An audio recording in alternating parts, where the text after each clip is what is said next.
noches con todos. A nombre del Instituto de Capacitaciones Jurídicas les agradecemos su presencia. Asimismo, quiero agradecer a todas las personas que vienen certificándose en los diferentes eventos. Gracias a ustedes podemos continuar haciendo este tipo de seminarios gratuitos a lo largo de lo que es este mes de mayo y próximamente también el mes de junio. Bien, vamos a iniciar entonces el día de hoy.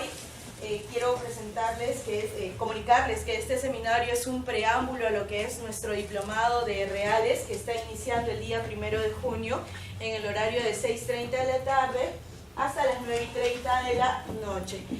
Comunicarles también a todas aquellas personas que se han certificado que automáticamente tienen el 30% de descuento en este diplomado o en el diplomado que ellos gusten. El costo de cualquier diplomado que organice el instituto tiene un costo de 500 soles. Con esta certificación automáticamente el precio es de 350 soles con la facilidad de poder pagarlo hasta en 2 partes. Bien, entonces vamos a iniciar. Quiero presentar por favor a la doctora Sofía Ancharayco. Ella es abogada por la Universidad Nacional Mayor de San Marcos. Actualmente se desempeña en la SBS y está cursando también la maestría en lo que es la PUC. Para quien por favor le pido fuertes aplausos. Muchos con todos, una rectificación, pero en realidad es la Superintendencia Nacional de Bienes del Estado, lo que es SBS.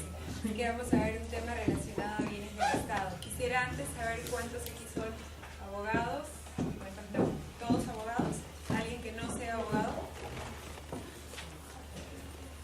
ingenieros, ingenieros.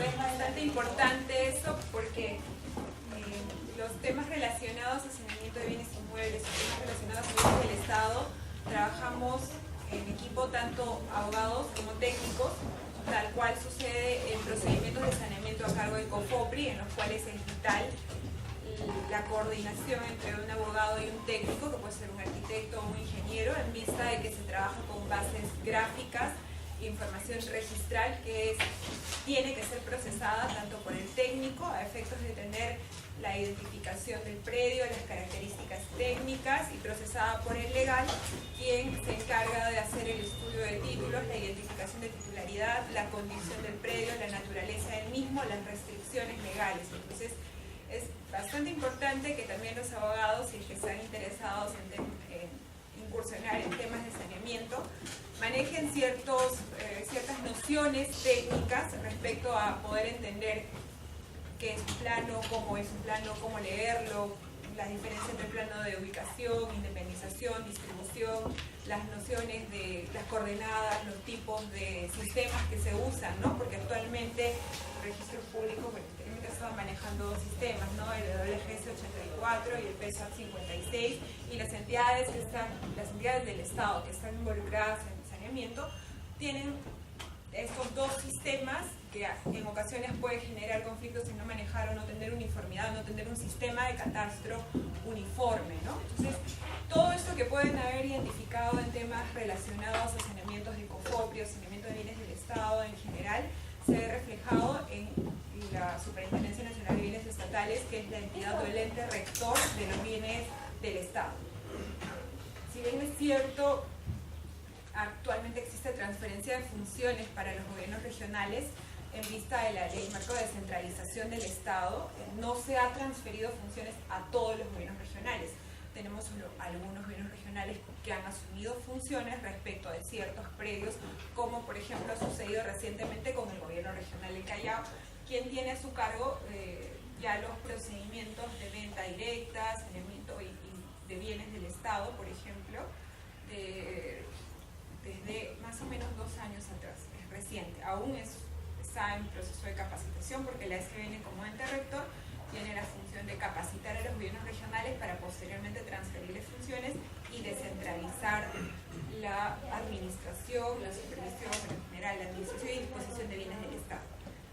Más o menos ese es el marco, la introducción o la presentación, para que tengan un poco noción de que es importante que puedan manejar términos técnicos y términos legales para efectos de realizar o incursionar en temas de saneamiento de bienes del Estado.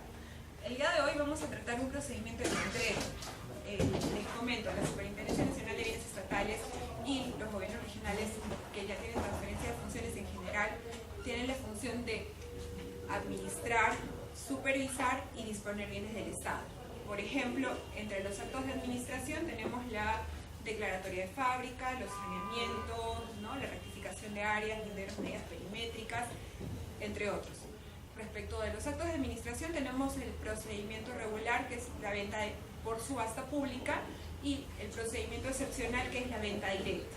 Vamos a ver que la venta directa requiere de una serie de causales, de una serie de requisitos legales contemplados en normativa especial, y tiene además una directiva que regula el procedimiento a seguir en estos casos, ¿no? A su vez, tenemos la Subdirección de Supervisión o el área de supervisión de la Superintendencia, que se encarga de exactamente como lo dice el nombre del área, de supervisar los bienes del Estado a nivel nacional. Es decir, velar por el cumplimiento de las finalidades para las cuales fueron otorgados los predios, ¿no? Nacieron los predios, si fue afectado en uso, si se realizó una transferencia, por ejemplo, de un predio del Estado a otra entidad para que ejecute un proyecto. Imaginemos sea la construcción de un hospital. El área de supervisión se encarga de verificar o hacer seguimiento al cumplimiento de la finalidad para la cual se ha transferido el predio, es decir, que se ejecute el proyecto para el cual se ha destinado el predio. Igualmente supervisa, por ejemplo, las playas, que son bienes de dominio público, que son de todos, los peruanos y para todos, ¿no? Que si la SBN tiene que garantizar el uso público de estos bienes. Sucede lo mismo con los aportes reglamentarios, equipamientos urbanos para educación, por ejemplo, respecto de los cuales existe un fin público, ¿no? Entonces, la supervisión de la SBN está destinada a eso, a garantizar, por ejemplo, el uso público de las playas, ¿no? Actualmente, hace poco, en realidad, en una reunión interna, en una capacitación interna, justamente se discutía un poco de si es que corresponde realmente a un acto, a una supervisión, el verificar el cumplimiento de la finalidad para la cual se transfiere un predio. Por ejemplo, pongamos el caso, la SBN tiene un predio, imaginemos en Lima, que es transferido para el Ministerio de Educación, por solicitud del Ministerio de Educación, para construir un colegio. Y no suele suceder el caso, habitualmente Educación tiene aportes, solo es teórico el ejemplo. Luego se presenta la ejecución de un proyecto o un plan conceptual. Imaginemos que sea un tipo de centro educativo especial con características especiales. Ante el incumplimiento, actualmente la SBN lo que hace es verificar si se cumple la finalidad y en caso no se cumpla, inicia el procedimiento de reversión, es decir, que se revierte el terreno a favor del Estado. Realmente se discute si ese es efectivamente un procedimiento administrativo que involucra la reversión a favor del Estado y debe ser realizado por un acto de supervisión, o más bien es el área, la Subdirección de Desarrollo Inmobiliario la que transfiere, la que debe de velar por el cumplimiento, ¿no? Entonces, son detalles que se ven en realidad actualmente dentro de la superintendencia como ente rector, que no están claramente definidos, porque aún es una entidad que viene creciendo progresivamente, que viene desarrollando progresivamente y brindando lineamientos en general a nivel nacional, porque disponemos, administramos y supervisamos bienes del Estado a nivel nacional. Entonces, imagínense la importancia de una entidad que supervisa, administra y dispone los bienes del Estado a nivel nacional. Actualmente solo tenemos algunos bienes regionales a los cuales se le han transferido funciones que vienen iniciando labores de manera incipiente, ¿no? Por ejemplo, también tenemos el Gobierno Regional de Arequipa. Entonces, en vista de que ya tenemos claro de que son 3 los actos a cargo de la SBN como ente rector del Sistema Nacional de Bienes del Estado, el tema que vamos a analizar el día de hoy es la compra-venta directa. Como les había mencionado, dentro de los actos de disposición tenemos como regla general, y que además es presentada por la norma como una garantía del sistema, la disposición de los bienes del Estado vía subasta pública. Esa es una garantía del sistema y es la regla general o el mecanismo general ordinario por el cual el Estado dispone de sus bienes. La subasta pública básicamente consiste en el acto público de un procedimiento iniciado de oficio por la entidad para ofertar los predios que ya no son útiles para la administración de la entidad pública, ¿no? Entonces, este procedimiento requiere de una convocatoria pública. Es un procedimiento que se publicita en la página web de la superintendencia, es publicado también en el Perú peruano, cualquier persona natural puede comprar las bases, natural o jurídica, ¿no? Eso es importante precisarlo. Puede adquirir las bases, participar en la subasta pública y ofrecer la puja o participar en la puja, y se le adjudica el predio a quien paga el mayor precio, ¿no?, respecto de un bien. Entonces, ese es el mecanismo regular, el mecanismo ordinario por el cual el Estado puede y debe de disponer de sus bienes.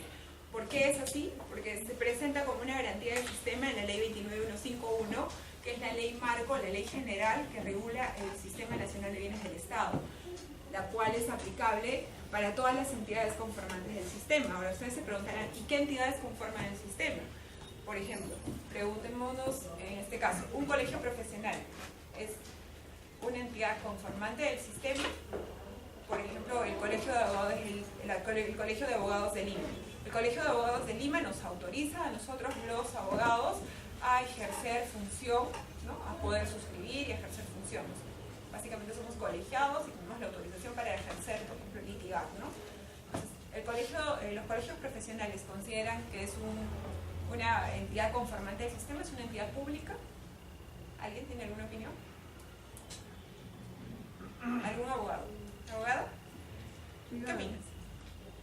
Bueno, privado en realidad, si bien ejerce, se podría tomar como una actividad pública por el servicio a la sociedad, ¿no? De alguna manera, como indicas, el tema de la función que ejerce el abogado, pero en sí como entidad propia del colegio, como derecho privado, una entidad privada. Es un gremio, es una asociación, dentro del Código Civil, pero es una asociación.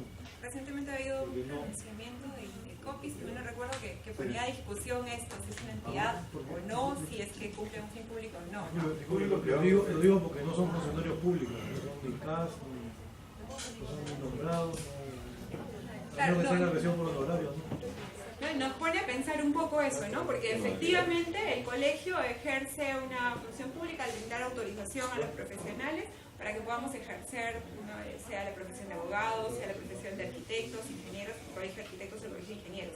Son casos bastante particulares.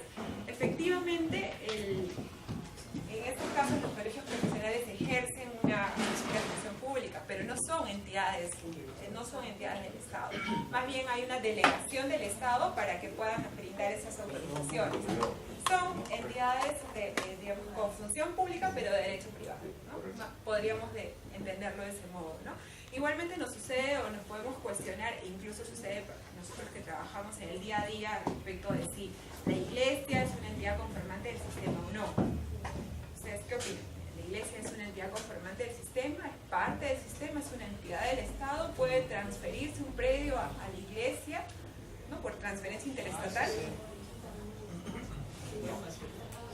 Justamente conversábamos ese tema con el director de normas y registros, porque tenemos casos en los cuales el arzobispado nos hace pedidos, ¿no?, para efectos de poder hacerles transferencias de predios, y se define que no es una entidad pública como tal. Ahora, ustedes se preguntarán, entonces, ¿cómo yo tengo nociones para tener claro cuál es una entidad conformante del sistema y cuáles no? ¿Las empresas del Estado son entidades conformantes del sistema? Son algunas dudas que tenemos. Eso lo podemos definir, no lo tengo en el PPT, no lo he puesto porque de verdad esto está más orientado a la venta directa, pero les explico. La ley 29151 en su reglamento se define con claridad, con mediana claridad, se dan pautas para entender cuáles son las entidades del sistema, ¿no? Se entiende por entidades conformantes del sistema el gobierno central, los gobiernos regionales, las municipalidades distritales, las municipalidades provinciales, por ejemplo, también las entidades como el MINCETUR, el Ministerio de Educación, ¿no? Todas las entidades que conforman al Poder Ejecutivo, ¿no? Igualmente, entonces, en esos casos tenemos ya la norma que nos brinda pautas o nos define cuáles son las entidades que conforman el sistema. Entonces, la definición de qué entidades conforman el sistema es en sentido positivo. Todo aquello que no esté comprendido en el reglamento y en la ley no conforma una entidad del sistema, ¿no? Entonces, las empresas, por ejemplo, del Estado de derecho privado no son conformantes del sistema. Eso es importante. Y eso sí está claramente señalado en la norma. Yo no tengo, lamentablemente, en el PPT la definición. pero si es que ustedes lo pueden revisar, lo pueden verificar en la ley 29151 y su reglamento. Entonces, es importante tener en claro que las entidades que conforman el sistema son las que están señaladas de manera positiva en el reglamento. La regulación no se hace en negativo, no se hace, digamos, en sentido negativo, excluyendo cuáles no, porque sería bastante ociosa una regulación en ese sentido. Es todo lo que está regulado y comprendido conforme al sistema. Entonces, ya les he explicado más o menos algunos ejemplos. Señalábamos esto respecto del marco normativo. El marco normativo general, como pueden ustedes apreciar, es la ley 29151, la Ley General del Sistema Nacional de Bienes Estatales, el reglamento de la ley 29151, aprobado por el DS 007-2008, que ha sufrido una serie de modificaciones posteriores. Y respecto al procedimiento de venta directa, que les explicaba que es un procedimiento de carácter excepcional y es la excepción ante la regla, ante la garantía del sistema, que es la disposición de bienes del Estado por vía subasta pública.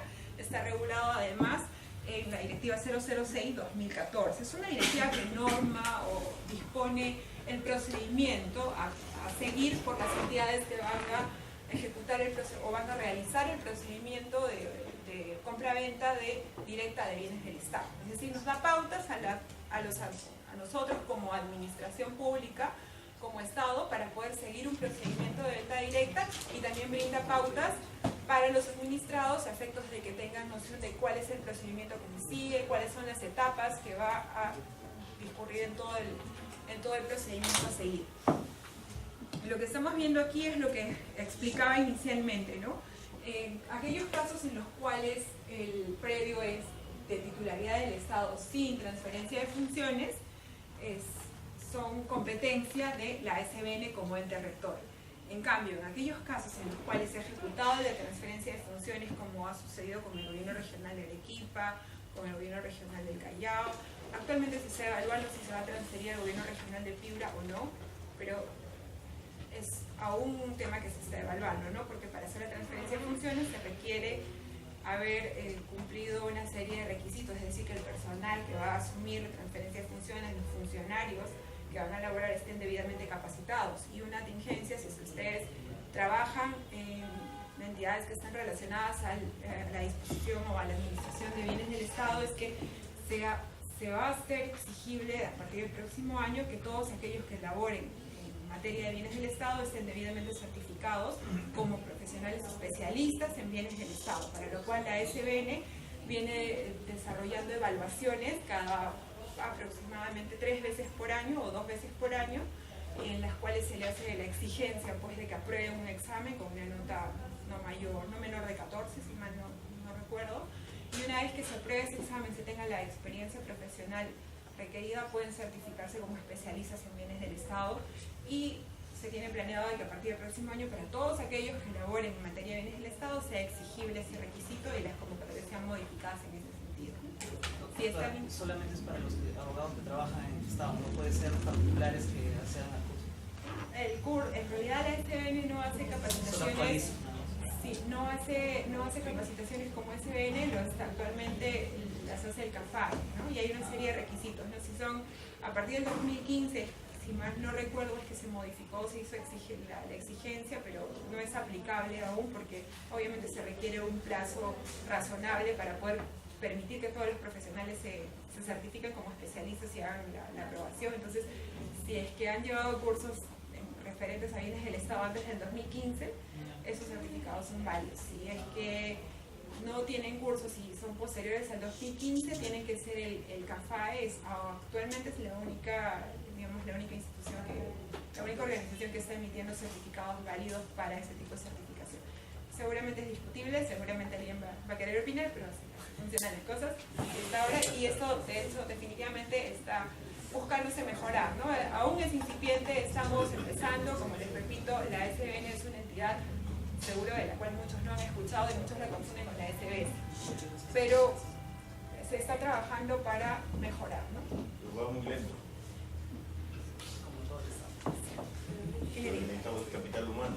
Tenemos los profesionales, pero no hay capital humano. O sea, por ejemplo, los registros públicos regularmente capacitan a verificadores fiscales y catastrales, ingenieros, arquitectos. Bueno, es un tema, en realidad, actualmente la prioridad de la capacitación es para los gobiernos regionales, aquellos a los cuales se les va a transferir funciones, porque estamos dentro del marco de un Estado descentralizado que busca descentralizar. Y para poder nosotros descentralizar y transferir funciones, requerimos que aquellos que reciban las funciones estén debidamente capacitados. Entonces, la prioridad es eso, ¿no? Es que funcione bien el aparato del Estado y todos aquellos que vienen elaborando. Y igualmente, como le digo, hay un curso que es libre, abierto, y lo dicta el CAFAE del SBN y en el cual puede participar cualquier persona. Lo demás yo creo que obviamos comentarios sobre ese tema porque no son necesarios. Pero es que tenemos que proyectarnos nosotros hacia el plan bicentenario 2021, que es muy importante. Yo lo entiendo. Tenemos el tiempo bien apretado porque el siguiente expositor empieza en menos de media hora, creo. Bueno, les sigo explicando. En aquellos predios que son de titularidad del gobierno regional, que tiene competencia de funciones, es el propio gobierno regional, sobre predios que son de su titularidad. Y aquellos predios que sean de titularidad de una entidad pública. Imaginemos que el INCETUR recibe un predio en donación de una familia X que decide disponer de su predio y lo dona al Ministerio de Turismo, ¿no? Entonces ese predio es un bien propio del Ministerio, respecto del cual tiene competencia la propia entidad. Sucede, por ejemplo, igual con la beneficencia pública. La beneficencia pública, como ustedes sabrán, recibe predios de aquellos bienes que respecto a los cuales no se ha dejado testamento, ni hay sucesores universales que puedan requerir una sucesión intestada, entonces son predios que quedan para la beneficencia pública. En aquellos casos, también estos predios, al ser de titularidad de las entidades, quienes disponen son las propias entidades. Ellas pueden aprobar la venta por subasta, pueden aprobar la venta directa, entre otros actos de administración, por ejemplo, pueden constituir superficies, usufructos, etc., ¿no? Lo que mejor evalúe. En aquellos casos, la SBN interviene brindando una opinión técnica. ¿Qué es una opinión técnica? Básicamente es la evaluación del cumplimiento formal de los requisitos, es decir, que el acto a aprobar se haya seguido conforme a la normativa, la Ley General Marco del Sistema y la normativa especial que pueda existir para el acto específico, y se evalúa el correcto procedimiento, que el procedimiento haya sido llevado de manera adecuada, correcta, en cumplimiento con el marco normativo vigente, ¿no? No somos ejecutores, simplemente evaluamos, es decir, la evaluación la hace la entidad y nosotros supervisamos, en cierto modo, emitimos una opinión técnica, pero es importante para quienes trabajan en registros públicos cuando reciban, por ejemplo, solicitudes de inscripción de compra-venta de manera directa por parte de la beneficencia pública. No es que la beneficencia pública quiere vender un predio suyo que recibió por haber quedado sin sucesión intestada, sin testamento, y desea disponerlo. En ese caso, antes de aprobar la resolución, antes de emitirla, se requiere el informe previo de la SBN. Si no tiene el informe de opinión técnica favorable de la SBN, no puede disponer. Entonces, si es que llegase un título a registros públicos, para quienes seguramente alguien trabaja en registros públicos, se requiere pedir la opinión técnica de la SBN. Y nos ha llegado casos en los cuales no pidieron opinión técnica, y cuando ingresaban a registros públicos, el registrador lo observó y le dijo: falta la opinión técnica favorable, y nos pide la opinión técnica favorable después de que ya la aprobaron. Esa no es la idea. Esa no es la idea, ¿no? ¿Y el procurador de la SBN también participa en este proceso? Al tratarse de, digamos, de bienes propios de las entidades, en realidad no tenemos la supervisión directa. Nosotros supervisamos en general bienes del Estado, pero estos tienen ya sus titulares. En consecuencia, entendemos que es la propia entidad la que tiene que supervisar el correcto funcionamiento, la correcta administración y disposición de sus propios bienes, ¿no? Intervenimos en manera de dar opinión técnica. Entonces, si se da una opinión técnica no favorable, se explica y se especifica qué requisitos no habrían cumplido, que si el procedimiento no lo han seguido de manera correcta bajo el marco normativo vigente, y se emite una opinión no favorable. En ese sentido es la intervención de la SBN. Seguimos. Más o menos en este PPT podemos apreciar lo que ya mencionaba inicialmente, ¿no? Respecto de la disposición de los inmuebles. Es importante precisar que los bienes del Estado pueden ser bienes del Estado de dominio público o bienes de dominio privado. Ustedes se preguntarán: ¿y cómo yo sé cuándo un bien del Estado es de dominio público o de dominio privado? Por ejemplo, tenemos los aportes reglamentarios. Los aportes reglamentarios por la Ley de Habitaciones Urbanas, la 29.090, tienen la condición de dominio público de origen. Es decir, hay una ley que dispone que ese bien tiene la naturaleza o la condición de dominio público, ergo tiene la tutela constitucional de que es indiscutible, inalienable e inembargable. ¿Correcto? Tenemos, por ejemplo, también los equipamientos urbanos, que están ya más bien referidos a los procedimientos, a los procesos de formalización a cargo de COFOPRI, en los cuales se sigue más bien, en vista del procedimiento de formalización, se dejan aportes que son áreas que pueden ser destinadas para educación, para parque, servicios comunales, ¿no? Entonces, en este procedimiento de formalización, estos aportes tienen la condición de bienes de dominio público también. ¿Por qué? Porque la ley misma la dispone, ¿no? La ley marco del 803, si mal no recuerdo, es la que dispone, que tiene la naturaleza de bienes de dominio público. Ahora, también tenemos bienes de dominio público en los cuales no hay una ley que expresamente los declare como tal, como bienes de dominio público. Pero en estos bienes se brinda un servicio público, ¿no? En aquellos casos podremos, por ejemplo, tratar de un bien que sea, entendamos, incluso que haya podido ser donado, es decir, que haya sido donado por una persona particular. Imaginemos una persona natural que decide donar un predio al hospital. Y en el caso de que el hospital construya su sede, ¿no? Una sede, un hospital mismo, construya una sede, funcione, ya se viene brindando un servicio público en ese predio, ¿no? Porque todos van a poder asistir, hay un servicio público que es el servicio de salud hacia el público. Entonces, en ese predio, por el uso al que se le viene destinando, apaga su celular, nos distraemos todos. En aquellos casos en los cuales se brinda un servicio público en un predio, el bien adquiere la calidad de dominio público. Entonces podemos ver que existen bienes que son de dominio público porque la ley lo dispone, como por ejemplo también sucede en el caso de las playas. Las playas tienen una regulación especial, hay una ley de playas que nos señala que la playa protegida en general es un área de dominio público y nos hace la distinción entre los 50 metros, que son el área de playa, exactamente, que es competencia del ICAPI, y los 200 metros paralelos, continuos a la línea de más alta marea, que son competencia de la SBN a nivel nacional. Es importante precisar que la SBN no ha transferido funciones por leyes especiales en el caso de playas. Es decir, la SBN tiene competencia a nivel nacional respecto de las áreas de playa. No pueden los gobiernos regionales disponer de áreas que se encuentren en zona de dominio restringido. Es únicamente la SBN la que tiene competencia respecto a esa área. Y básicamente al tratarse de bienes de dominio público, porque son playas, y la ley así lo dispone, además porque son áreas que tienen una tutela especial en vista de que deben de servir para el disfrute de todos, no está prevista la disposición de estos bienes, ¿no? Básicamente la norma permite las concesiones, ¿no? Que son para algunas actividades compatibles. Doctora, una precisión ahí. En la línea de más alta marea, de los 200 metros, ¿es competencia de SBN o de la...? Lo que les explico, para que nos hagamos idea. Imaginemos que esta es la línea de más alta marea. Entonces, los que no están familiarizados se preguntarán qué es la línea de más alta marea, la que denominamos LAM. Es una línea trazada por la DICAPI, aprobada con una resolución de la DICAPI, en la cual se determina por datos técnicos que esta es pues una línea que nos va a definir, a partir de la cual se va a poder contabilizar los 50 metros que van a ser el área de playa. Básicamente es técnico, ¿no? La DICAPI es la que nos aprueba con una resolución y nos dice esta línea es la que nos va a definir, a partir de aquí se va a poder computar el área de playa. Eso suele ser con datos técnicos, con evaluación de cómo rompen las olas, etc. Entonces, los 50 metros paralelos a esta línea de más alta marea que son aprobados por la DICAPI son considerados área de playa. Y estos 50 metros que son considerados área de playa son competencias de la DICAPI. Los 200 metros paralelos, lo que continúa, lo que nosotros vemos habitualmente como la zona que es plana, ¿no? que está compuesta por arena, esa zona es la que es considerada zona de dominio restringido. Y esa zona de dominio restringido es competencia de la SBN a nivel nacional.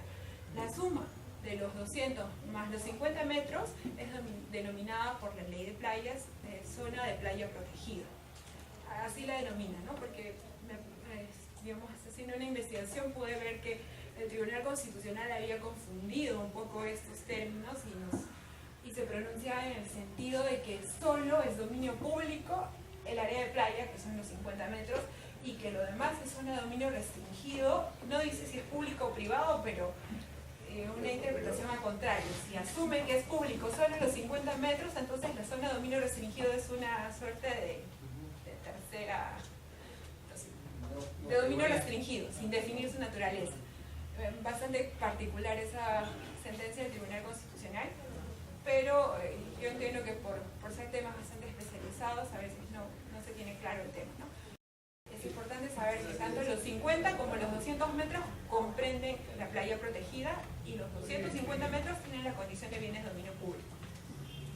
Luego, para seguir como se viene mostrando aquí, lo que ya les había señalado, ¿no? La venta vía subasta pública es la regla, es el procedimiento ordinario por el cual el Estado dispone de sus bienes, y la compra-venta directa es la excepción. Este es un ejemplo de la tercera subasta pública del 24 y 27 de noviembre del año pasado. Como les había mencionado, la subasta pública es publicada en la página web, también en el peruano, y hay folletos que se entregan en la SBN, es totalmente abierto. Pueden participar cualquier persona natural o jurídica con que compre las bases, ¿no? Entonces, ese es un pequeño ejemplo de un extracto de la publicación de la subasta pública. Ya. Ahora vamos a entrar, para poder avanzar, a las causales de venta directa. Como les había señalado, la venta directa, al ser un procedimiento de carácter excepcional, se encuentra restringida a algunos supuestos determinados. Es decir, la venta, para que podamos tenerlo en claro, la subasta pública es un procedimiento iniciado de oficio por la SBN, en el cual nos muestra un catálogo de predios y nos dice el precio base es este, las condiciones de cada predio son tales, nos señala si existen cargas, gravámenes, procesos judiciales, nos indican las características técnicas del predio, la partida, etc. Y yo puedo acercarme a comprar a la base y puedo también ofrecer, ¿no?, participar en la puja para poder comprar un predio del Estado. Ese es el mecanismo ordinario. La venta directa no funciona así. La venta directa no es un procedimiento de oficio. Lo contrario, la venta directa requiere que aquel que esté interesado me solicite a mí como entidad su solicitud, o presente una solicitud requiriendo la compra de un determinado bien del Estado. Es decir, imaginemos usted, se acerca a la SBN y le pide a la SBN, véndeme a mí directamente. Ya no convoquemos una subasta pública, véndeme a mí. Entonces, como la venta es directa a una persona, esta está circunscrita o está reglamentada al cumplimiento de ciertas causales, porque si no, imagínense qué excepcionalidad tendría si es que no estuviera limitada al cumplimiento de una serie de causales. Entonces, ¿cuáles son estas causales que habilitan al Estado a disponer de manera directa de sus bienes? Una de ellas es la causal de colindancia y único acceso regulada en el literal A del artículo 77 del DS 007-2008, que es el reglamento de la ley 29151. ¿En qué consiste básicamente esta causal? Se requiere que el predio del Estado sea colindante con el predio de quien solicita la venta. Imaginemos, yo tengo un predio, ¿no? Para hacerlo gráfico no tengo un plumón, pero bueno, imaginemos, para poder hacerlo gráfico, imaginemos que este es el predio de Juan.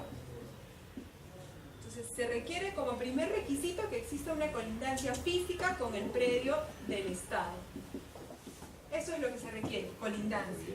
Una colindancia física que está acreditada con las partidas literales, las copias literales de la partida, en la cual escribe el predio X, colinda con el predio Y por la derecha, con tantos metros. Entonces, puedo yo verificar y tener certeza de que existe colindancia física. Además, en los procedimientos de venta directa se hace siempre una inspección de campo en la cual se corrobora ello, ¿no?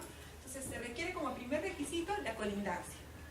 Ahora, además de la colindancia, se requiere único acceso, es decir, que el predio de Juan sea el único acceso al predio del Estado. ¿Y esto en qué caso se configura? En aquellos predios mediterráneos. Es muy difícil encontrar este tipo de predios. Como ustedes pueden ver en el PPT, en la fotografía, hay un predio que está casi en el aire por la configuración, ¿no? Entonces, es de bastante difícil acceso. Entonces la única forma de acceder al predio que está en la parte superior es por el predio de la parte inferior, porque es un cerro bastante parado con una pendiente bastante elevada que dificulta o hace casi imposible acceder de manera natural al predio del Estado. Ese, por ejemplo, es un supuesto. Predios mediterráneos como, por ejemplo, los que podrían presentarse en acantilados. Imaginemos que la propiedad del Estado es la que está justo en el acantilado y colindante a ese predio es un predio de propiedad privada y no hay forma de acceder. Es decir, se configura una servidumbre de paso legal, ¿no? Entonces, correcto. Entonces, en aquellos supuestos, las personas naturales o jurídicas cuyos predios cumplan con esos requisitos, que como ustedes verán es bastante complicado porque no solo se requiere la colindancia, sino además se requiere que el predio del Estado tenga su único acceso por el predio de la persona natural, es decir, que es un predio mediterráneo, puedes habilitarse el procedimiento de venta directa. Es decir, puede requerir, Juan podría, si es que cumpliese estos dos requisitos, requerir o solicitar la compra de venta directa del bien del Estado a su favor, ¿no? Entonces, el siguiente supuesto, la siguiente causal que nos habilita a vender directamente bienes del Estado es la causal de proyecto de interés nacional o regional, que está contemplada en el literal B del artículo 77 del reglamento de la ley 29151. ¿Y a qué se refiere este supuesto? Este supuesto está referido a aquellos casos en los cuales, por ejemplo, existen proyectos de interés nacional aprobados, debidamente aprobados por el sector, o proyectos de interés regional, también debidamente aprobados por el gobierno regional, en los cuales pues, hay un interés del Estado para la ejecución de este tipo de proyectos, ¿no? ¿Qué casos tenemos? Tenemos, por ejemplo, para ponerles de manera gráfica, un proyecto turístico. Imaginemos que existe un proyecto turístico de gran envergadura que es aprobado por el MINCETUR, ¿no? Que, por cierto, tiene una directiva que regula los lineamientos bajo los cuales se aprueban o se declara de interés nacional un proyecto. No es cualquier proyecto el que se declara de interés nacional. Si mal no recuerdo, son proyectos con montos bastante elevados. No recuerdo si 5 millones. Hay un quiebre económico. No recuerdo exactamente el monto, es bastante elevado, pero los proyectos que tienen una envergadura mayor a ese monto pueden ser declarados de interés nacional, y los que tienen una envergadura menor a ese monto pueden ser declarados de interés regional. Entonces, hay una directiva aprobada por el MINCETUR que regula, digamos, los parámetros bajo los cuales se puede declarar de interés nacional o regional un proyecto. Igualmente sucede con Produce. Produce también tiene una directiva que establece criterios similares a los del MINCETUR, básicamente económicos y de envergadura, para determinar si un proyecto puede ser declarado de interés nacional o de interés regional. Entonces, no es cualquier proyecto, es un proyecto que le interese al Estado, que signifique, que importe al Estado respecto a las funciones que constitucionalmente debe de promover, como por ejemplo es el turismo, en el caso de MINCETUR, en el caso de Produce, pueden ser actividades de envergadura del Estado importantes, ¿no? Entonces, si es que existe una resolución que declare de interés nacional o regional la ejecución de un proyecto y a su vez se identifica un predio del Estado para que se ejecute ese proyecto, la persona natural o jurídica que cuenta con esa resolución a su favor puede solicitar la venta directa del bien del Estado, del bien del Estado a la ASBN o al gobierno regional correspondiente, ¿no? En caso de que exista transferencia de funciones. ¿Qué ejemplos podríamos tener? Paradójicamente, curiosamente, en aquellos lugares ya más de zona de playa, tenemos proyectos de interés regional que han sido declarados, por ejemplo, por el gobierno regional de Tumbes, ¿no? Son casos que he visto, en los cuales el gobierno regional declara de interés regional la ejecución de un proyecto turístico. Y esto tiene también una regulación especial que ya escapa del marco normativo de la venta directa, porque se subsume ya en el supuesto regulado en el artículo 18 de la ley de playas, ¿no? Y su reglamento. Pero, por ejemplo, ese es un caso. Tuve otro caso que vi directamente, que es la ejecución de un proyecto de almacén o depósito de las conchas de las malvas de abanico. Esta es una empresa en Tacna que exporta al mercado europeo principalmente conchas de abanico y por exigencias de regulación europea le requieren que no solo se tenga calidad en el proceso o en el consumo, el área, que, digamos, la parte de las conchas que se va a consumir. Ustedes saben que las conchas tienen como la malva, que es la parte dura, y la parte interna, que es la que finalmente se exporta, la que es comestible.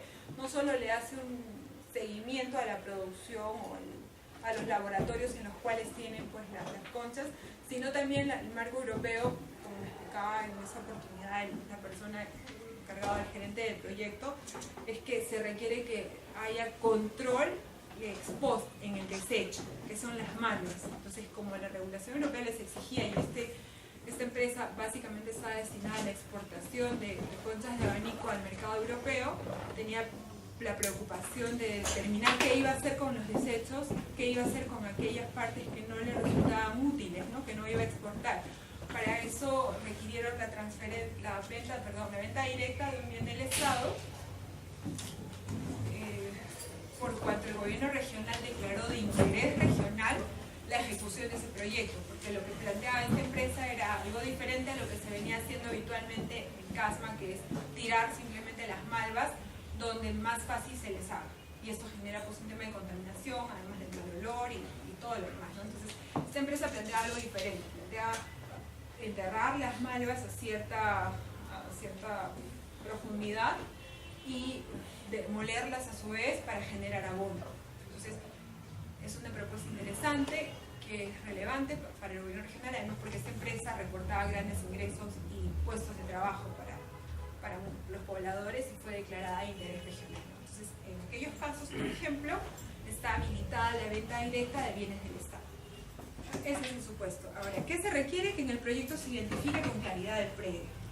No puede decirnos cualquier predio del Estado, ¿no? Nos diga el predio tal, la partida tal, ¿no? El área tal, identifique o determine con claridad el área en materia de el área necesaria para la ejecución del proyecto. El mismo gobierno regional o la entidad del sistema la tiene que determinar con claridad. Esta es una fotografía de Rodar. Este es otro proyecto bastante interesante también. En este caso lo que... Sí. En el tema del interés, cuando califican el expediente, verifican igual que, por ejemplo, ese proyecto realmente se enfoque a que sea, por ejemplo, si tenga un fin económico o social o que cumpla algo así, o sea, como que realmente sea de interés, o simplemente, ya tengo la resolución que dice interés y ya, por lo tanto, cumple con el requisito y se entiende porque ya te voy a aprobar el expediente, ¿no? Algo así. Sí.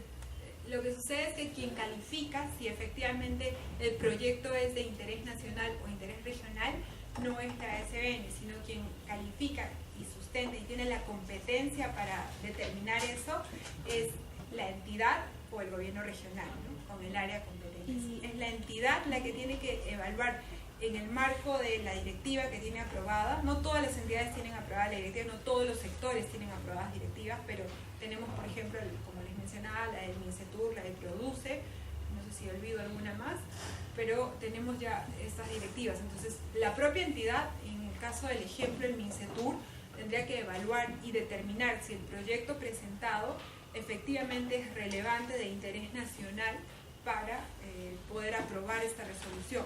¿Y cómo es que determina esto? Como ya les había mencionado, en la directiva se señalan parámetros. Entre los parámetros que se mencionan son parámetros económicos, el número de cosas a crear, etc. Entonces, ¿ese proyecto, como mejor dicho, debería estar en proyecto o tal vez ya se está ejecutando en el predio del Estado? No, en proyecto, justamente es proyecto, ¿no? Justamente se evalúa si la propuesta cumple con esos requisitos, ¿no? En un estudio, obviamente esto está debidamente sustentado con estudios, ¿no? Y hay una serie de requisitos que le exige la entidad, ¿no? No es simplemente que yo diga, mi proyecto, pretendo hacer un proyecto X, entonces yo voy a invertir tanta cantidad de dinero y apruébame esto de interés nacional. No, hay un expediente, un procedimiento administrativo que tienen que seguir ante la entidad o el gobierno regional para que evalúe, determine y decida si finalmente lo va a declarar de interés nacional o no. Entonces, no es cualquier proyecto. proyecto. Doctora, ¿existe alguna base gráfica de la SBN en la cual uno pueda solicitar y pretender realizar un proyecto? ¿Solicitar esa área justamente o...? Tenemos un área de catastro a la cual se puede acceder por acceso a la información, pero básicamente es como registro. Usted envía su plano y le van a decir si el terreno que usted requiere es o no del Estado. Ahora, proyectos, casos en los cuales el Estado expone y nos dice yo tengo esto, ¿les interesa? Es la subasta pública. Solo en aquellos casos en los cuales la entidad sí realiza un trabajo de campo, un trabajo legal y define y oferta, como lo haría un privado, un portafolio de bienes inmuebles que desea disponer en la subasta pública porque ya no cumplen, digamos, la finalidad para el Estado, ya no son importantes para el Estado. Lo demás es como la búsqueda que usted podría realizar en catastro de registros públicos. Bueno, pues si es el Estado quien quiere que se promueva este tipo de proyectos, el Estado debería presentar esa base gráfica. Lo que sucede es que esto más bien corresponde al sector, ¿no? El sector es el que promueve, porque constitucionalmente igual no es cualquier proyecto. Para ponerles un ejemplo, tenía una opinión técnica de una entidad X, ¿no? No voy a decir porque son casos que están en trámite, que evaluarle, puede haber alguien aquí que tenga ese caso. Una entidad X nos dice que es de interés. En este caso es particular porque no es una venta, sino es la constitución de un derecho de superficie. Y hay particularidades, similitudes, pero particularidades en el sentido de que para la superficie igual que la venta se puede constituir por subasta pública o de manera directa. Si es de manera directa, tiene dos causales, únicamente dos. Una es por proyecto y la otra es por posesión de 2 años. Ahora, en caso de proyecto, se requiere según el artículo correspondiente al reglamento, creo que es el artículo 84, y su directiva, porque también tiene una directiva que regula el procedimiento a seguir, se requiere que el proyecto tenga, para decirlo textualmente, es como el proyecto esté destinado a un fin económico y social del bien. Así lo dice. Entonces, en ese caso ya el supuesto varía un poco porque ya hay un interés social. O sea, en este caso la entidad X me decía, el proyecto a ejecutar es la construcción de un edificio de 11 pisos con 4 sótanos, ¿no? ¿Y dónde se va a construir esto? En un distrito muy céntrico, voy a decir, muy céntrico. Imaginemos Miraflores, Isidro, Borja, muy céntrico. ¿Y para qué querían construir este edificio? Pues la empresa proponía alquilar oficinas premium, ¿no? Entonces el tema y nos decía, y cuando nosotros le dijimos, oye, ¿y dónde está el fin social? El fin económico sí existe, ¿no? Realmente, pero el fin social. Y nos responde pues el confort de quienes van a alquilar la oficina, la vista que van a tener quienes van a alquilar la oficina. Además, este es un edificio ecológico, es el primer edificio ecológico que se plantea construir. Entonces, como ven, luego, el proyecto no es cualquier proyecto. Ese proyecto, si es que fuera presentado para requerir de repente la venta directa de un bien, el sector tendría que evaluar, ¿no?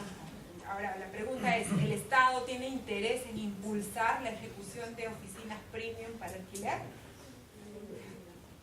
Hay sectores según Constitución que sí, ¿no? Eso ya nos tenemos que remitir a un marco constitucional, a una evaluación constitucional. Es decir, ya más bien de no limitarnos netamente al derecho administrativo, sino ya hacer una evaluación de finalmente la Constitución, qué es lo que busca, qué busca para el Estado, qué proyectos busca el Estado como tal impulsar. En ese sentido no es cualquier proyecto, por eso se requiere la aprobación del sector que tiene que evaluarlo y tiene que evaluar el impacto económico y etcétera, ¿no? En caso de ventas directas, ojo, no se requiere fin social. Eso sí, no es necesario, porque como les había explicado hace poco, pueden ser proyectos turísticos, pero el sector turismo sí es un área que el Estado busca promover, tanto es así que vemos spots tenemos ProPerú, etcétera, una serie de oficinas que impulsan el turismo porque es una actividad importante, igual produce, ¿no? La manufactura, la producción, busca el desarrollo de empresas, busca eso. Entonces, son determinados sectores, se tiene que hacer una evaluación marco constitucional de acuerdo a la función del Estado, no se requiere un fin social, no se vayan a confundir. Pero ahí igual nos sujetamos a lo que decía el área especializada. O sea, Sí, correcto. Igual, ¿no? Pero esta área especializada tiene que ser una evaluación conforme a... Yo veo una transgresión terrible. A eso voy. Si veo una transgresión terrible, yo puedo hacer una observación. No soy competente para evaluar, pero sí puedo decir, oye, yo estoy viendo tus normas y que hay algo terrible, dime tú qué pasa, ¿no? Pero básicamente no somos competentes, es un tema de competencia y es importante también en el Estado. A eso iba, ¿no? Justamente. Claro, ¿no? Entonces... Buenas noches. Bueno, lo que yo entendía la pregunta era de que, digamos, el proyecto, calza en base a los requerimientos para que sea un proyecto social, de índole social, ¿no? De índole regional, en pro y en ayuda del índole social, ¿no? Pero ¿qué pasa si después que llega el tiempo, ya se realiza el proyecto, se materializa, no se cumple con lo estipulado en el proyecto? Es una muy buena pregunta. Una precisión, no se requiere fin social. Yo les puse el ejemplo del edificio, claro, pero que está referido a la constitución de superficie, derecho de superficie, que es un caso diferente. Ojo, la venta directa no se requiere. En caso de superficie sí, porque la propia norma dice textualmente que se requiere la... Claro, a eso me refería. En caso de superficie es diferente, yo creo que no lo vamos a tratar, pues es distinto, pero vamos a tratar el caso de la venta directa. Tú me preguntas, ok, yo tengo una resolución que aprueba y declara de interés nacional o interés regional un proyecto de cualquier índole y le transfiero ya un predio como entidad. En esta resolución, además de identificar el predio, se tiene que señalar el plazo en el cual se debe de cumplir la ejecución de ese proyecto. Y ante el incumplimiento, pese a tratarse de una compra-venta, se pacta una cláusula de reversión. Se estipula una cláusula de reversión en el contrato, en la resolución que aprueba la venta. En consecuencia, ante el incumplimiento, este predio revierte a favor del Estado y ahí todos los que son civilistas pueden hacer una investigación en materia civil y hay un artículo de un abogado, Marco Bando, lo pueden buscar en Google, creo que es fácil acceso. Marco Bando trabajó en el SBN e investigó sobre ese tema y escribió un artículo sobre eso, ¿no? Oye, yo compro, soy propietario, pero igual no tengo una propiedad definitiva porque estoy sujeto a una cláusula de reversión. Hay una reversión a favor del Estado y hay una supervisión. Entonces, ese predio tiene que ser destinado al proyecto. Esta es la causal de posesión consolidada, es la causal más usual, es la que tenemos con mucha frecuencia en la entidad, es la causal que más dolores de cabeza nos da, porque el 90% de nuestros expedientes son de este tipo de procedimientos.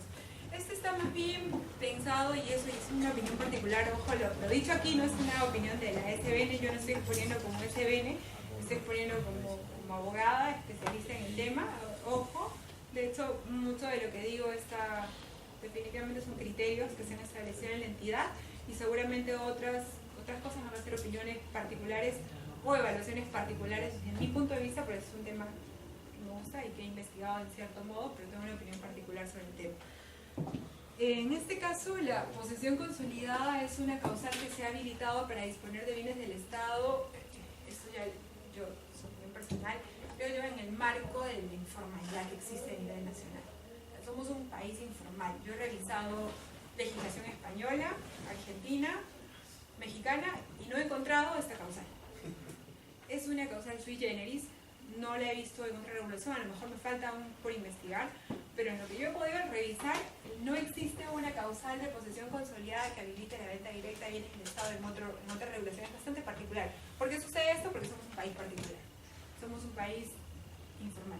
Por eso tenemos a COFOPRI, por eso tenemos procedimientos de formalización, por eso tenemos procedimientos de regularización de declaratoria de fábrica y una serie de regularizaciones cuyos plazos se amplían constantemente en el tiempo. Finalmente terminamos subsumidos en una eterna regularización. Bueno, es importante tener en claro que esta no es un procedimiento de regularización, es un procedimiento de compra-venta directa.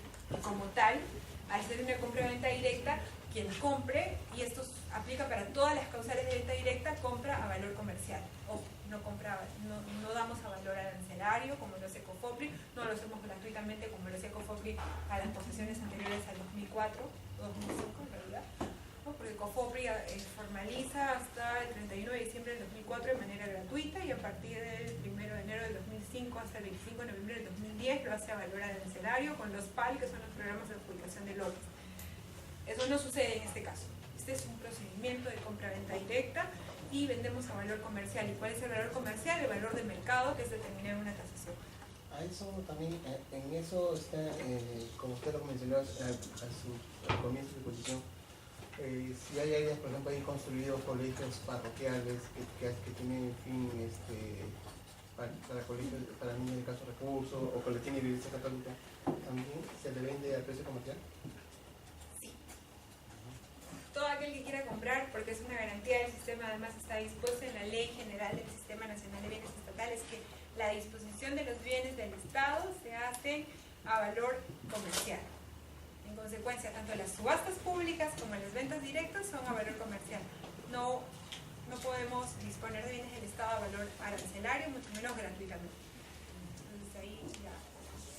Ahora, para seguir, en este caso lo que se requiere es que se ejerza posesión antes del 25 de noviembre del 2010. ¿Y por qué 25 de noviembre del 2010?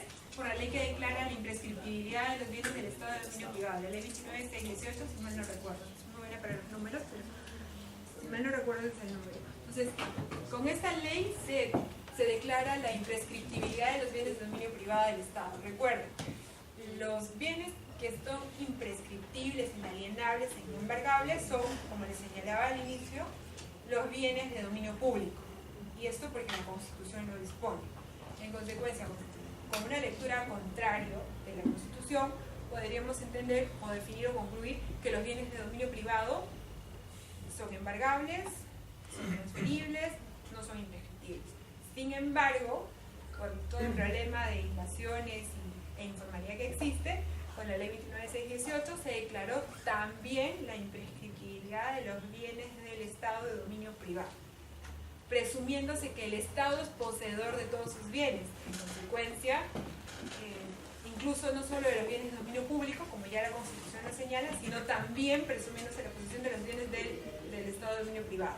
Ahora, sobre esto podríamos discutir, debatir mucho sobre si es constitucional o no. Ya se ha escrito bastante sobre el tema y muchos autores, opinión que comparto, señalan que es inconstitucional, porque la Constitución hace una lectura o define cuáles son los bienes.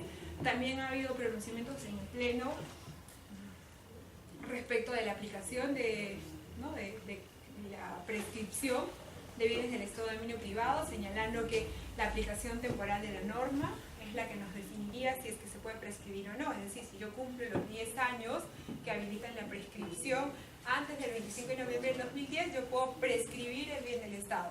Si yo estoy en el año 9 con 360 días hasta el 25 de noviembre del 2010 y me faltan unos días para cumplir mis 10 años y los cumplo lamentablemente después del 25 de noviembre del 2010, no puedo prescribir, ¿no? Esa ha sido la interpretación del Pleno y en función a la aplicación, el ámbito de aplicación temporal de la norma, ¿no? Que me parece correcto, sin perjuicio de que esta norma me parece inconstitucional. Pleno judicial. Hay un pronunciamiento en sede judicial respecto de ese tema. No recuerdo bien, pero son los plenos jurisdiccionales. Sí. Entonces, eso es respecto de la aplicación de la norma. Entonces, en sintonía con esta norma, se faculta al Estado vender, disponer de sus bienes, siempre y cuando se acredite posesión antes de esa fecha. Vemos que es la fecha corte. Si yo tengo posesión, ¿no? Si mi posesión es del 24 de noviembre, podríamos interpretar o entender que sí. Si mi posesión es posterior, o sea, del 26, podríamos interpretar que no está habilitada la alcaldía. Entonces tiene que ser una posesión anterior a esta fecha. Ahora, posesión, yo entiendo posesión conforme al Código Civil, ¿no? Entonces, no, sin embargo, la norma en materia administrativa requiere una posesión consolidada. Hay un tema interesante que es posesión consolidada, ¿no? Sobre eso podríamos discutir mucho, ¿no? podremos interpretar que la posición consolidada es aquella respecto de la cual ya no puedo interponer interdictos, es decir, podría yo exigir que sea mayor un año. Sin embargo, creo que eso lo dejamos para otro día, porque ya es una apreciación particular, es un tema que estoy particularmente investigando para la maestría, pero el criterio que se tiene en la SBN es básicamente que sea una posesión anterior al 25 de noviembre del 2010. Y cómo se evalúa ya más bien procedimentalmente o en el procedimiento administrativo, si la posesión es consolidada, se evalúan otros criterios, como por ejemplo que exista ocupación en la mayor parte del predio, que existe un fin económico al cual se ha destinado el predio, es decir, que el predio sea destinado, por ejemplo, para actividades habitacionales, para industria, ¿no? Que se acredite esto tanto documentalmente como en una inspección de campo. Es importante tener en cuenta que los procedimientos de venta directa tienen dos etapas, ¿no? Una etapa de calificación formal y una etapa de calificación sustantiva. La etapa de calificación formal consiste en la evaluación de la documentación remitida que sustente la solicitud de venta directa. Anteriormente teníamos un TUPA, paradójico, curioso, y no tenemos un TUPA. Es bastante curioso. No tenemos TUPA, es curioso porque no tener TUPA. La directiva 006 regula de manera bastante clara. Se puede pedir la nulidad, el nivel judicial no se puede introducir. Muchas discusiones van a haber, si ya hemos tenido esta clase con profesores de administrativa que decían ¿cómo una entidad no puede tener TUPA? Pero bueno, es la realidad, no tenemos eso. Sin embargo, los requisitos que, perdón, yo le pediría que, por eso no puede tiempo.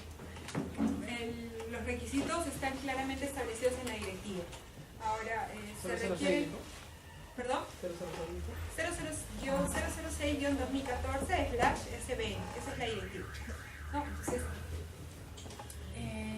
como les señalaba, tenemos una etapa de calificación formal que antes, cuando teníamos TUPA, era verificar el cumplimiento de los requisitos TUPA. Ahora que no tenemos TUPA, trabajamos de manera similar. Verificar lo que anteriormente era regulado, como requisito formal. Y en base a qué lo hacemos, en base a la directiva, ¿no? La directiva 006-2014.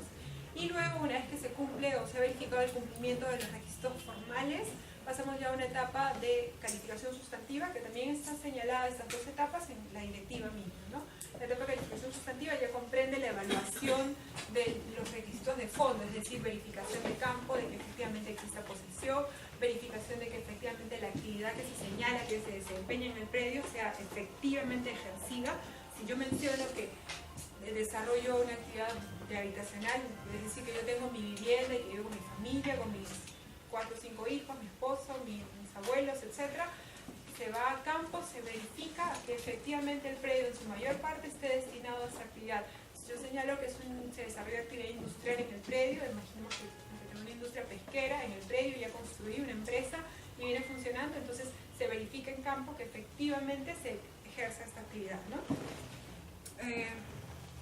Por ejemplo, ahora ya no hay como hace mucho tiempo que el mismo Estado hacía los complejos habitacionales. Ese es otro tema, esos son los PROMUVIS, que en realidad están regulados por la Ley Orgánica Municipal que le da competencia a las municipalidades provinciales para ejecutar programas municipales de vivienda. Sí existe, se ejecutan en Lima, la verdad es que no he visto, pero he visto programas municipales de vivienda básicamente desarrollados en Moquegua. Ese es un tema aparte, porque tiene una regulación especial y se ejecuta efectivamente sobre predios del Estado también, pero ya obedece a un supuesto totalmente diferente. No es el marco normativo, no es la venta directa. Serpar creo que hace eso, ¿no? No sabría decirte si Serpar está haciendo eso, lo hacen las municipalidades, ¿no? Porque es PROMUVI, Programa Municipal de Vivienda, y en función de qué marco normativo lo hacen, el marco normativo de la Ley Orgánica de Municipalidades, porque la Ley Orgánica de Municipalidades faculta a las municipalidades a ejecutar programas municipales de vivienda, ¿no? Entonces, pero ese es un supuesto diferente, es un tema aparte, no es la venta directa de bienes del Estado. Como les repito, la venta directa de bienes del Estado en este marco normativo está regulada para casos de cumplimiento de causales. Los programas municipales de vivienda son un tema aparte porque tienen una regulación distinta y obedecen a otros criterios, ya obedecen más bien a un criterio de necesidad de vivienda, promoción de vivienda del Estado, que incluso el Ministerio de Vivienda actualmente viene impulsando con los proyectos y una serie de bonos que están brindando. Es un tema diferente. ¿Puedo hacer yo estuve hace 2 meses por Piura y hay una zona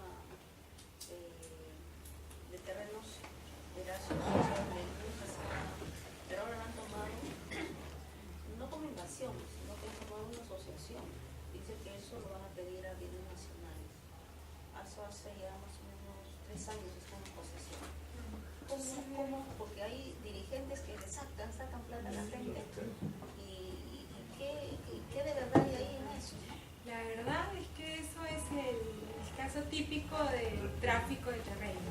Son bienes del Estado, actualmente con la presunción de posesión del Estado de sus bienes, la imprescriptibilidad de bienes del Estado, y además si la posesión es de hace 3 años y ni siquiera desde el 2015, en consecuencia ni siquiera cumpliría un supuesto de causal de venta directa, con lo cual no podría ser una venta directa del Estado. No podría. Están timando a la gente y es un ¿Qué acciones toma la SBN al respecto en ese caso?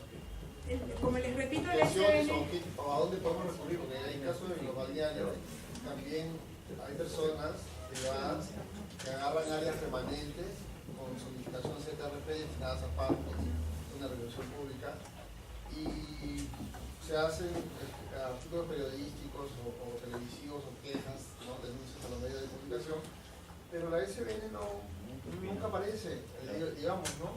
O no es competencia de ellos, y es competencia de la misma municipalidad, pero la misma municipalidad está confabulada con esas personas. En aquellos casos, un poco para cerrar la idea, en aquellos casos la SBN habilita un canal de denuncias que se puede hacer incluso por vía telefónica y de forma anónima, a efectos de denunciar supuestos como esos, ¿no?, en los cuales hay estafa, hay tráfico de terreno, hay uso de áreas de dominio público como áreas de parque, para que se pueda hacer una supervisión y en conjunto con la Procuraduría Pública pueda iniciar un proceso de desalojo judicial o extrajudicial de acuerdo a la evaluación del caso que se pueda hacer, ¿no? Y ustedes pueden encontrar toda la información en la página web de la SBN, llamando también a los teléfonos para hacer la denuncia correspondiente o presentando una solicitud vía mesa de partes, si es que desean ya hacerlo por escrito, ¿no?, de lo cual vamos a tener seguramente una respuesta. ¿Y se puede pedir la consulta de en qué situación está esa área? Sí, efectivamente pueden, como ya les había señalado, en un área de catastro, para que ustedes puedan verificar que el terreno iría a materia de invasión, efectivamente es del Estado o no, ante lo cual tienen que presentar un plano y pedir información vía acceso a la información, ¿no? Sí, toda la información es pública, como sucede en todas las entidades del Estado. Hay una ley de transparencia y acceso a la información por la cual pueden requerir todo tipo de información con la cual trabajan en entidad. A ver, para seguir, porque ya estamos, creo que ya va a entrar, va a seguir con el tema que continúa, se requiere además que exista compatibilidad de la actividad que socioeconómica que se viene desarrollando con la zonificación aprobada. Esta es una particularidad en sí. Si los predios, en general, para los que no están familiarizados, rapidito, hay una limitación al derecho a propiedad y la zonificación, ¿no?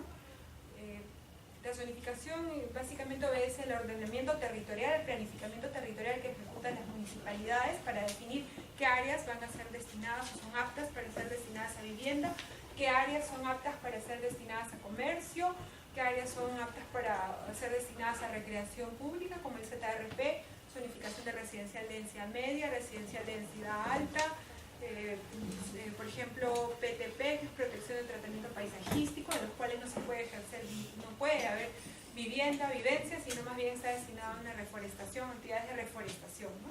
Entonces, la zonificación básicamente son las restricciones establecidas en derecho de propiedad para el ejercicio de una determinada actividad. Entonces, cuando se va a requerir la compra-venta directa también del Estado, se requiere que la actividad que ya se viene desarrollando sea compatible con la zonificación aprobada. Por ejemplo, si yo señalo que estoy viviendo en un predio que ejerzo actividad de vivencia, para poder venderle el Estado a la persona que requiere la venta, la zonificación debería de ser compatible. Por ejemplo, una zonificación compatible es la residencial de densidad media, RDM. Entonces, el predio debería tener esa zonificación u otra que sea compatible con vivienda. Pero si la zonificación del predio es PTP, por ejemplo, que es protección del tratamiento paisajístico, la zonificación, según las ordenanzas, no es compatible con vivienda. No hay forma de que sea compatible con vivienda, únicamente es compatible con reforestación. En consecuencia, no podría venderle, debería ser declarada improcedente la solicitud de venta directa, porque no existe compatibilidad de la actividad socioeconómica que se viene desarrollando con la zonificación aprobada. En consecuencia, para poder evaluar ello, se requiere como uno de los requisitos la presentación del certificado de parámetros o el certificado de zonificación y vías, y la directiva nos señala de forma abierta cualquier otro documento en el cual se precise la zonificación que le corresponde al predio. Habitualmente son el certificado de parámetros o la zonificación y vías. Es muy raro que haya otro documento, pero deja la posibilidad abierta que la municipalidad pueda emitir un certificado. Ahora, algo particular es que si no existe zonificación aprobada en el predio, las municipalidades pueden emitir una constancia negativa de zonificación en la cual indiquen que no hay zonificación aprobada, con lo cual, al no haber zonificación, cualquier actividad no es relevante la actividad que se desarrolle, con lo cual sí se podría vender, siempre con el proceso de zonificación. Eso es importante tener en cuenta, es una particularidad porque cuando uno compra a un privado no se ven este tipo de requisitos, ¿no? ¿Cómo se determina el valor arancelario? Repito, el valor comercial del predio se determina por la tasación que es efectuada por un profesional. Según nuestra normativa, puede ser efectuada por un perito tasador o por una empresa debidamente certificada de perito tasador, ¿no? Entonces, puede ser incluso el Ministerio de Vivienda. Actualmente, por disposiciones internas en la SBN, la tasación la hace única y exclusivamente el Ministerio de Vivienda con los peritos tasadores debidamente certificados para el Ministerio, ¿no? Entonces, es una particularidad ese procedimiento. Quien costea el servicio de tasación hasta el momento lo hace el administrado, quien solicita la venta directa. Quien solicita la venta directa se encarga de pagar el servicio de tasación. Hay un cuestionamiento reciente por modificaciones de normativa del Ministerio de Vivienda que plantean que la tasación de bienes del Estado sea gratuita, pero es un tema no definido. Entiendo que hay normativa y oficios que se están cursando y se está modificando normativa de vivienda, con lo cual probablemente dentro de poco las tasaciones sean servicios gratuitos ante los cuales no se debe pagar por tratarse de bienes del Estado, ¿no? Por lo pronto, hasta los últimos procedimientos que hemos tenido, el administrado costea los servicios de tasación. ¿Qué se requiere además? Como ya les había mencionado, el área delimitada en su totalidad como obras civiles. ¿Qué son obras civiles? Para los ingenieros es mucho más fácil o mucho más familiar definir una obra civil, ¿no? Porque tienen que tener en cuenta el Reglamento Nacional de Edificaciones. Básicamente la obra civil, de manera general, entiendo los ingenieros la definen como cualquier actividad humana que haya efectuado trabajo sobre un predio. Seguramente aún es deficiente la actividad, pero para los abogados, ¿cómo verificamos que hay una obra civil?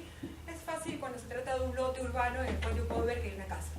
Tengo una obra civil porque hay construcción, una edificación de concreto. Ahora, la pregunta es, si se trata de un terreno eriazo de gran extensión que está cercado por material de la zona, imaginemos que en la zona es la selva o Piura, por ejemplo, donde tienen grandes extensiones de terreno en el norte, donde he podido apreciar el material habitual que se usa, pues son plantas de algarrobos, alambres de púas, palos y una serie de elementos de la zona, porque sería muy oneroso cercar terrenos de hectáreas con concreto, ladrillo, ¿no? Entonces, por ejemplo, en esos casos, esos elementos también son considerados como obras civiles de carácter permanente, ¿no? Evidentemente, si son, digamos, plantaciones muy pequeñas o pequeños palitos puestos con mucha distancia, no va a haber ninguna característica de permanencia. Tiene que tener carácter de permanencia, sin embargo, no se requiere únicamente concreto, que es lo que estamos acostumbrados a ver, sino también se evalúa, en el caso en concreto, que puede emplearse material propio de la zona. En la selva no es habitual ver terrenos cercados con concreto, ¿no? Concretos de doble muro, como sí lo podemos ver en zonas industriales de Lima o la costa, ¿no?, cercana. Entonces, eso es importante, se requiere que exista obra civil de carácter permanente y eso es verificado en una inspección técnica. Se requiere además, como ya les había mencionado, que el predio esté siendo destinado a una determinada actividad socioeconómica en su mayor parte. Es decir, si yo tengo un área de 1000 hectáreas, yo solicito la venta de 1000 hectáreas, pero solo estoy desarrollando actividad económica, es decir, vivo y tengo mi huerto en 100 metros, definitivamente no se le va a vender las 1000 hectáreas. Podría venderse solo el área que está efectivamente siendo usada. Ese es más o menos el ejemplo. Ahora, lo que ya les había mencionado, que se requiere que la actividad sea compatible con la zonificación, eso es acreditado documentalmente con el certificado de zonificación, el certificado de parámetros urbanísticos y edificatorios. Y lo que ya les había señalado también es que se requiere que la posesión sea anterior al 25 de noviembre del 2010, es decir, desde el 24 de noviembre del 2010, ¿no? Este es un ejemplo, por ejemplo, en el que podemos evaluar que existe posesión consolidada. Y este es un caso particular porque podríamos pensar que existe posesión consolidada, si que el predio es fácil decirlo cuando es una casa o es una empresa con, no sé, construcciones de doble muro, ladrillos de concreto, es bastante fácil determinar que existe posesión consolidada en el predio. Pero como podemos ver, por la actividad propia que se desarrolla, al ser un grifo, no vamos a esperar que sea un área totalmente cercada, ¿no? Porque la actividad propia requiere que sea un área libre, requiere esas características. Entonces, en este caso en particular, nosotros podemos determinar que efectivamente existe posesión consolidada. Es un ejemplo, ¿no? Este es otro que es mucho más fácil de verificar porque es una vivienda. Es fácil verificar en el caso de una vivienda que existe efectivamente posesión consolidada porque tenemos el predio totalmente cercado, se está ejerciendo una actividad de vivencia. Este es otro caso, por ejemplo, en el cual tenemos posesión consolidada porque es el material propio de la zona que se emplea al tratarse de asentamientos humanos. Es una fotografía en Moquegua. Habitualmente los asentamientos humanos de las afueras de Moquegua están constituidos así, de esa forma, ¿no? Entonces, por ejemplo, esta fotografía nos muestra de cierta manera que no nos podemos restringir a una casa de concreto, de ladrillo, muro para determinar la compatibilidad de la zonificación, para determinar el cumplimiento de estos requisitos, sino que también tenemos que tener en consideración la actividad que se desarrolla, las exigencias de esa actividad, la naturaleza de esa actividad, a su vez las condiciones de la zona, qué es lo habitual en una determinada zona, ¿no? Este es otro caso, por ejemplo, es una casa de playa, bastante bonito por cierto, también por ejemplo se requiere, ¿no? Tiene otras características, es bambú lo que se está usando aquí, no se está usando ladrillo, sin embargo esto también califica como posesión consolidada, ¿no? Porque es el material propio de la zona. Disculpe doctora, y en el anterior foto, cuando un tasador va, ¿en base a cuál es su criterio? Porque bueno, yo como tasador, lo que mayormente tiene mayor, digamos, relevancia es el terreno. Ya, es una muy buena pregunta. Efectivamente, como dice la precisión, se tasa el terreno y la construcción siempre y cuando eso sea del Estado. Habitualmente las construcciones, esta no es del Estado, son privadas. Entonces, el privado puede acreditar que esta es una construcción hecha bajo su costo. Lo puede acreditar de diferentes maneras, entre una de ellas, la más sencilla, es presentando una declaración jurada que señale que esta construcción ha sido realizada por él.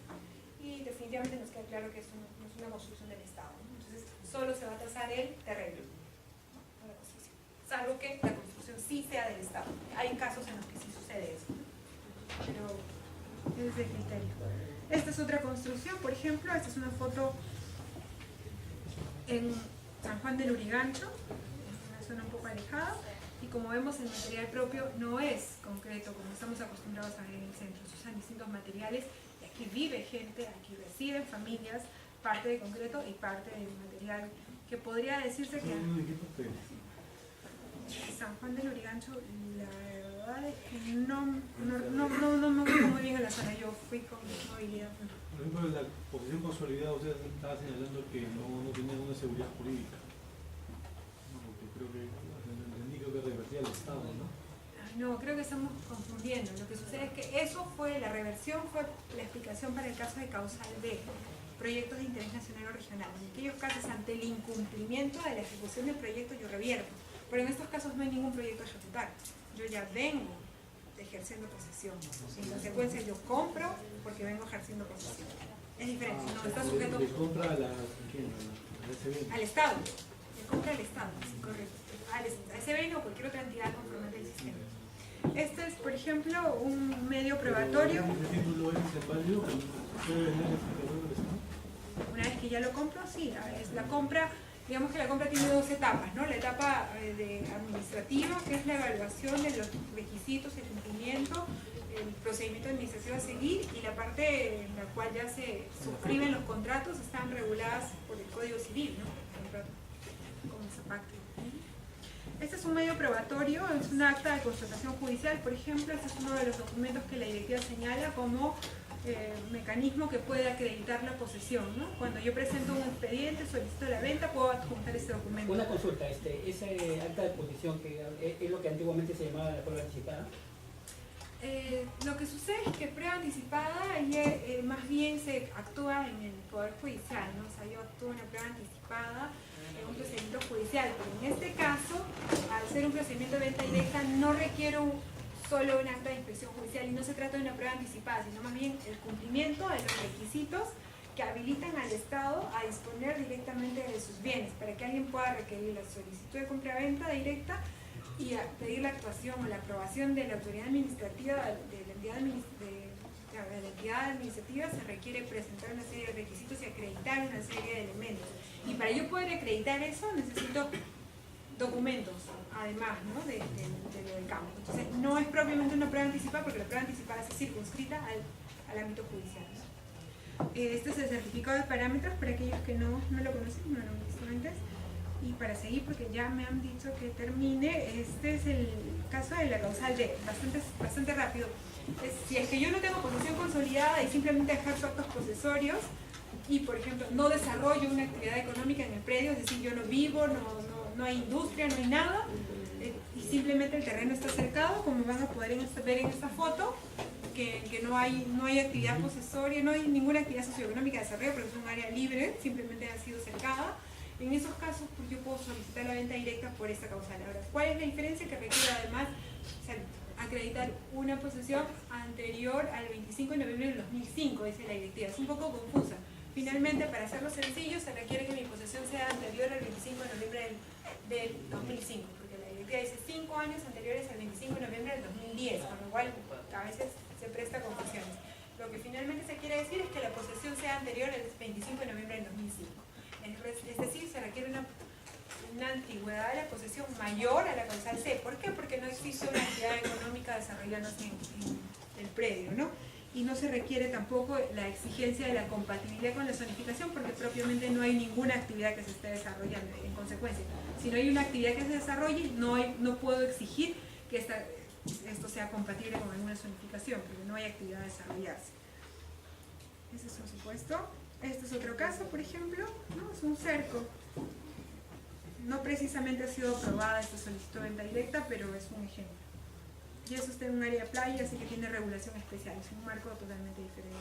Una causal más es la causal E, o lote normativo mínimo, es decir, aquellos supuestos en los cuales el predio del Estado tenga un área menor al lote normativo, aprobado en el certificado de parámetros urbanísticos y edificatorios, pueden ser vendidos directamente, pero además se requiere que quien solicita la venta sea colindante. Es decir, que el predio del Estado ya no sea de esta dimensión, sino imaginemos que sea de 20 metros cuadrados. ¿Qué puede suceder? Entonces, si mi predio del Estado tiene 20 metros cuadrados, es tan pequeño que ya no es útil, ya eso obedece a la utilidad y a una evaluación económica, ¿no? No es rentable, no es necesario. Y si el predio del Estado tiene únicamente un área menor al lote normativo mínimo y colinda con cualquiera de los colindantes de esta área pequeñita, podría requerir la venta, ¿no? Entonces, esa es la causal E, es poco usual en realidad, tampoco es que se configura mucho. No he visto este tipo de pedidos. Y bueno, otros porque la norma, el artículo 77 nos deja habilitada la posibilidad de que se pueda vender directamente bienes del Estado por regulación especial, de leyes especiales. Deja habilitada la posibilidad de que el Estado promulgue una ley para que se pueda disponer, ¿no? Para un proyecto en particular y por características especiales, ¿no? O para crear más informalidad. No necesariamente, porque una ley no se promulga en ese sentido. Normalmente la ley de regulación de edificaciones es diferente, ¿no? Es un supuesto diferente. Esto está pensado más bien, digamos que al Estado le surja la necesidad de la ejecución de un proyecto de mucha envergadura y por eso haya la necesidad de promulgar una ley. Recuerden, una ley además requiere aprobación del Congreso, entonces no está pensada en eso, está pensada más bien dejando la posibilidad abierta que el Estado pueda, mediante esta causal, promulgar una ley que permita la ejecución de proyectos de interés de gran envergadura, yo imagino, o proyectos realmente importantes, ¿no? Pueden ser hidrocarburos, que es un sector bastante importante. Entonces deja un poco abierta la posibilidad y no cierra los supuestos. Ese es el caso. Yo no puedo continuar con lo demás, pero ya más o menos lo había explicado, son las etapas, las causales de improcedencia, la explicación técnica, es lo que ya hemos venido hablando, la calificación sustantiva, la conformidad, todo lo que hemos venido hablando. No puedo continuar porque ya el siguiente expositor está ya esperando entrar. Espero haber absuelto sus dudas, espero que puedan interesarse en este tema e investigar para quienes les guste investigar. Es un tema bastante interesante y muchas gracias por su atención. Les agradezco.